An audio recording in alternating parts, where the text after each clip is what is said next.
पाकिस्तान तहरीक इंसाफ को इन चीज़ों को इमरान खान से नत्थी नहीं करना चाहिए। ठीक है, पाकिस्तान तहरीक इंसाफ को आज हमारे फार्म 45, फार्म 47, हमारा इलेक्शन, हमारा सारा कुछ ये हमारे अपने हैं। ये कल भी बात हो सकती है, परसों भी हो सकती है। आज हमें शहबाज शरीफ हमारे वज़ीर आज़म हैं, ये हमारी हुकूमत है, हमें इसके पीछे खड़ा होना चाहिए, हमें अपनी फ़ौज के पीछे खड़ा होना चाहिए और हमें आज एक होकर भारत को, हम एक हैं, इसमें कोई शक नहीं है। ये पॉइंट ऑफ व्यू है, कोई ये हो जाए तो ये हो जाए, बाकी हम जब भारत का मामला आता है तो हम एक हैं, इस वक्त एक ही रहना चाहिए। ये बड़ी बात की बातें हैं कि हमने क्या करना है, किसने क्या करना है, किसने क्या नहीं करना।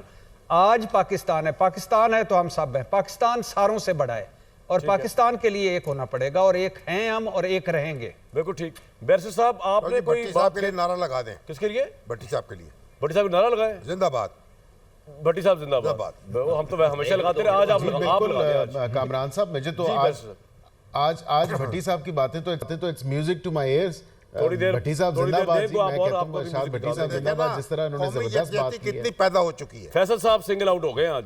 नहीं, वो अलग बात उनको भी है, लाते हैं वापस। दोनों बातें अलग अलग है। बैरिस्टर साहब फरमाइए, बैरिस्टर साहब फरमाइए, उसके बाद मैंने दूसरे बैरिस्टर के पास जाना है और फिर जनरल साहब के पास जाना है।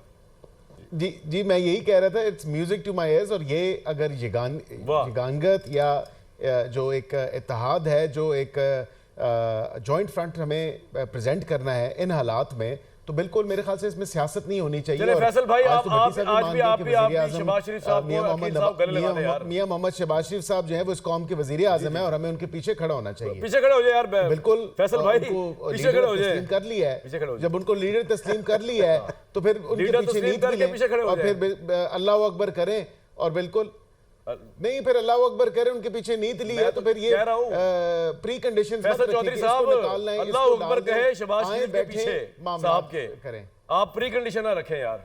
अब बात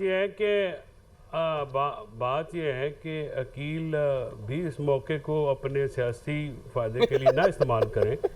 हम अकील साहब की हुकूमत को नहीं मानते, हम वज़ीर आज़म शहबाज शरीफ को नहीं मानते। भट्टी साहब मान गए तो आप क्यों नहीं मान रहे जी वज़ीर आज़म शहबाज शरीफ साहब? नहीं, भट्टी साहब की अपनी राय है। साहब मान गए शहबाज शरीफ साहब। भट्टी साहब तहरीक इंसाफ के चेयरमैन थोड़ी है कि जो आप रेफरेंस दे रहे हैं।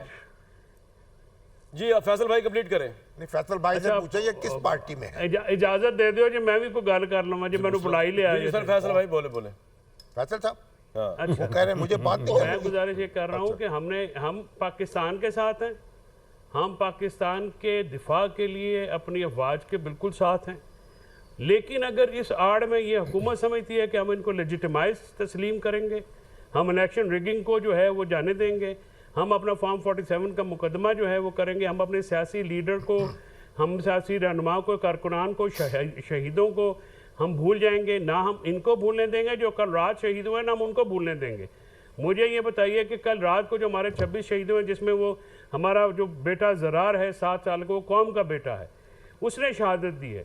क्या हमारा जो रिस्पांस है वो ये होना चाहिए कि नवाज शरीफ से के मुंह से आज तक मोदी के लिए कोई बात नहीं निकली है? नवाज शरीफ की स्टेटमेंट आपने सुनी है? Who is the head of PML Nawaz? मियाँ मोहम्मद नवाज शरीफ कहाँ हैं? ये Faisal Why he has not spoken anything और क्विकली सर आपका पॉइंट फैसल चौधरी साहब किस जमात के नुमाइंदे हैं? आपके ऊपर अगर कोई बात होती है, किस जमात के नुमाइंदे? नहीं तहरीक इंसाफ बात ये है कि सर मुझे काइंडली ये कहने दीजिए कि आज की जो राना सनाउल्लाह और जो ख्वाजा आसिफ और इन्होंने इसाक ने कहा कि जी हम ये करेंगे, हम वो करेंगे, पाकिस्तान का रिस्पॉन्स बहुत सख्त होना चाहिए। हमारी जो टेरिटोरियल इंटीग्रिटी जो है वायलेट हुई है, हमारे बंदे शहीद किए गए, हमारी सिविलियन आबादियां जो है, हमारी मस्जिदें शहीद हुई हैं। वी हैव टू सर आपका पॉइंट आ गया। ये हम इस तरह से नहीं, ये किस पार्टी में है? तहरीक इंसाफ में सर। वो मानती नहीं है, वो ना माने उनको कौन मानता है? ये कहते हैं मैं उसमें है नहीं, तो हम तहरीक इंसाफ को नहीं मानते। फिर अगर फैसल साहब को नहीं मानता कोई, फैसल साहब कहते हैं मैं उसमें हूं नहीं। चले आमिर साहब कुछ कह रहे हैं आपने, आमिर साहब ने कुछ कहना है, जल्दी बताएं, फिर मैं जनरल साहब की तरफ जाना है। फैसल साहब नहीं मैं कहा कामरान भाई आप तो शुरू ही प्रोग्राम उससे करते हैं, खत्म भी उसी पे करते हैं, कैसे कह रहे हैं कि मैं नहीं मानता? आमिर भाई तहरीक इंसाफ की उस लीडरशिप को नहीं मानते, फैसल साहब को नहीं मानते, खत्म हो गई बात। ये है कि फैसल फरीद साहब बेशक नवाज शरीफ को याद करते रहे, ये कुछ दिन पहले मंत्रा पढ़ा करते थे जी, इमरान खान के बगैर प्रोग्राम नहीं होता। जब नेशनल सिक्योरिटी की बात आती है नवाज शरीफ के बगैर नहीं होता।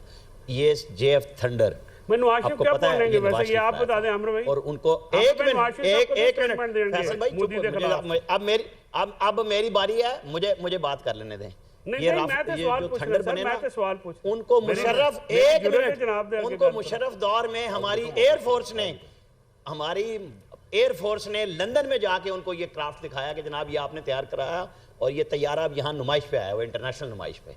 ये इंडिजिनस प्रोग्राम बड़ी जुर्रत वाले करते हैं। ये जो गप्पे हाँकने वाले लीडर आते थे ना इस मुल्क में, जिनको ला ला के तजर्बों से इस मुल्क का बेड़ा गर्क कराया, आप उनको याद रखें। लेकिन नेशनल सिक्योरिटी के बाद ऊपर जब कोई एटमी धमाके हों, जरूरत नहीं है। और फौज ने बोल के जवाब दे दिया है, आपने कोई भड़के लगा के भड़के वाला वज़ीर आज़म मटियाला में बिठा दिया। बात करते हैं, क्यों जरूरत नहीं है? ये बात क्या लॉजिक हुई? और कितनी भड़के लगवानी है आप? आमिर साहब ये क्या बात है? आपने जवाब दे दिया भाई। जनरल साहब तीन दफा प्राइम मिनिस्टर रहा है, क्यों नहीं बोलता? जाती ताल्लुकात मुल्क की मफादात से आगे साहब का मसला है। जनरल जाती ताल्लुकात नहीं, आप लोगों ने प्रोग्राम किए थे कि जी वो तो इंडिया के साथ प्रोग्राम बना रहा था, वो वॉल्यूम 10 खुलवाएं ना।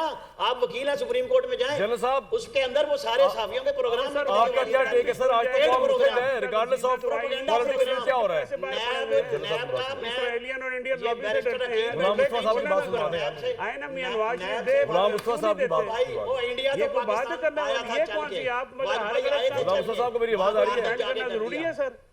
चले सर आवाज तो आपकी आ रही है, ये मुतहद नहीं है दोस्त मेरे रिगार्डलेस ऑफ हैं। Political differences. सर आप बताइए एज एक्स जर्नल।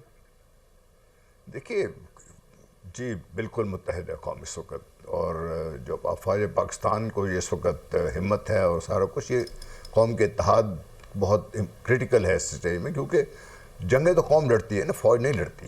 फौज सिर्फ कौम के हाथ में एक हथियार है, जैसे कौम चाहेगी उसको इस्तेमाल कर लेगी। इसलिए जो कुछ आपने मुजाहरा देखा है और लास्ट 2 इयर्स, तो इसमें कोई मुझे शक नहीं है कौम पाकिस्तान के साथ खड़ी है।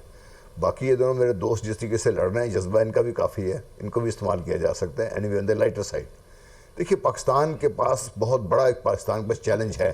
जो कुछ हमने कर लिया वो तो एक कर लिया ना, that was only restricted in defensive mode. ठीक, पाकिस्तान की इंटरनेशनल बॉर्डर जो बाउंड्री है, इंटरनेशनल बॉर्डर्स है, वो वायलेट हुए, सेंक्टिटी वायलेट हुई है उसकी। हमारे 2 ऐसे शहर जगह पे निशाने बनाए गए हैं जो क्रॉस इंटरनेशनल बॉर्डर्स हैं। क्या वो पाकिस्तान भारत को यह हक तस्लीम कर सकता है? मैं समझता हूँ नहीं कर सकता। और आज की जो मीटिंग हुई है, बड़ा वाज़ेह कर दिया उन्होंने, और इसका रिस्पॉन्स आएगा। ठीक है, कैसे आएगा? बहुत सारे क्विकली तरीके कहना हैं, तो कुछ राव साहब ने बता दिया। बिल्कुल, राव साहब ने जी बड़ा डिटेल से बताया और आपने बड़ी डिटेल बताया। गुलाम साहब, अकील साहब कुछ कहना आपने? 9:30 बजे खिताब कर रहे हैं आज प्राइम मिनिस्टर। मैं बिल्कुल जी सेकंड करता हूं जनरल साहब की बात को कि कौम मुत्तहद है, कौम मुत्तफिक है और कौम अपनी अफवाज के साथ खड़ी है, शाना बशाना खड़ी है। और ये जो भी इसमें कोई अगर इस तरह का कोई एक प्रेजेंट करना चाहते हैं, कोई ऐसी तस्वीर पेश करना चाहते हैं कि शायद नहीं, कोई तस्वीर पेश नहीं कर रहा मैं, आपको ट्रांसमिशन का सर आपने कुछ बोला सर, मैं इजाजत दें, मैं ऐसा नहीं होगा। कुछ बोला आपने कमेंट कर दूं। नवाज शरीफ साहब हों या इमरान खान साहब हों, ठीक है, पाकिस्तान किसी के साथ नथी नहीं है। बिल्कुल ठीक है, पाकिस्तान उन सबसे बड़ा है, बिल्कुल ठीक है। इसलिए इसको उलझाया ना जाए। और मेरा ख्याल से फैसल साहब की बात को गलत कॉन्टेक्स्ट में लिया गया। वो उनका कहने का मतलब ये नहीं है कि यार फलां बंदा है तो पाकिस्तान है। कहने का मतलब सिर्फ यही है कि ये एक ओपिनियन है, पॉलिटिकल